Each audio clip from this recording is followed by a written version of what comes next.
அனைவருக்கும்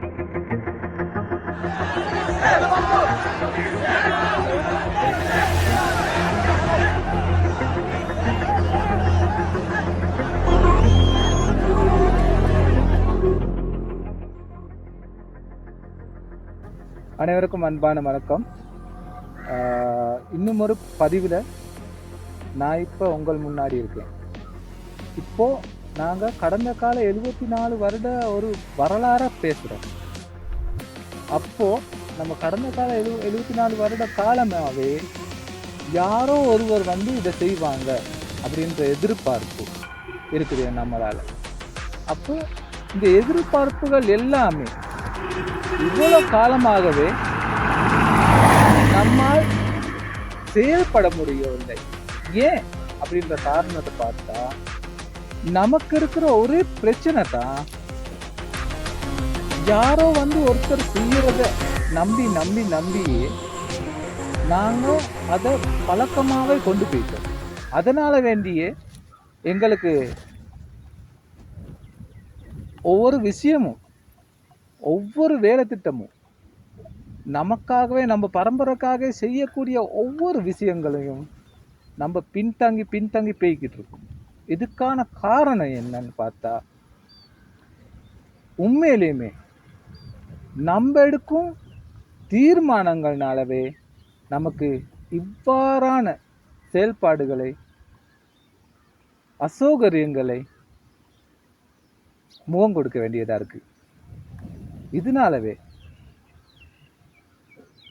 நாங்கள் எல்லோரும் சேர்ந்து இந்த செயல்பாடை எப்படி செய்கிறது, இதுக்கான வழிகளை என்னான்னு நாங்கள் தேடுறது அப்படின்னு பார்க்கும்போது உண்மையிலேயுமே நாங்கள் கண்டு கொண்ட ஒரு விஷயந்தான்,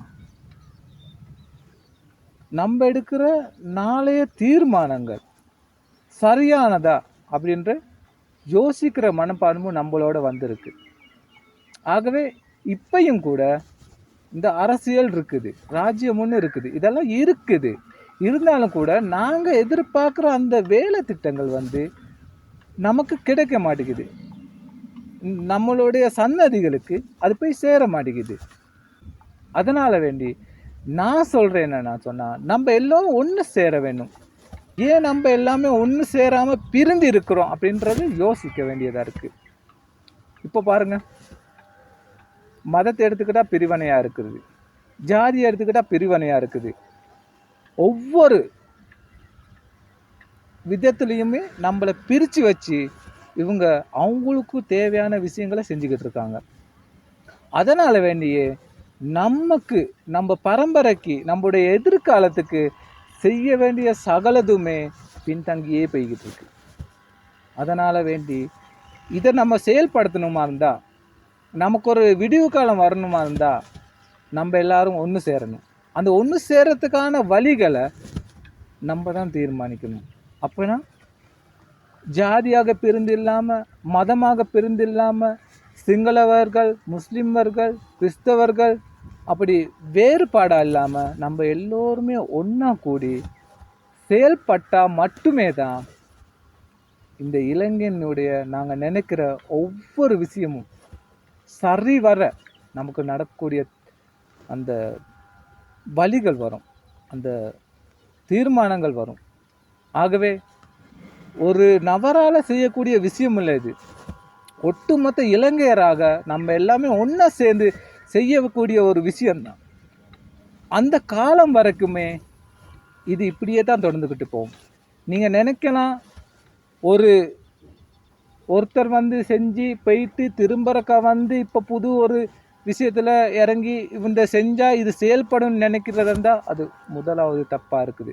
ஏன்னு சொன்னால், நம்ம எல்லாமே ஒன்று இணையணும். ஒன்று இணைந்தால் மட்டுமே தான் இதுக்கான தீர்மானங்கள் வந்து சரிவர தீர்மானங்களாக இருக்குது. எனவே நான் அதைத்தான் ஞாபகப்படுத்துகிறேன், மீண்டும் மீண்டும் ஞாபகப்படுத்துகிறேன்.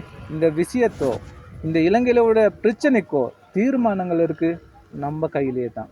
எனவே நம்ம சரிவர தீர்மானங்கள் ஒழுங்காக எடுத்தால் நாளைய தினம் நம்மளுடைய எதிர்கால சன்னதிகளுக்கு நல்லதோர் நாடாக இந்த நாடு அமையும் என்று சொல்லி விடைபெறுகிறேன். நன்றி.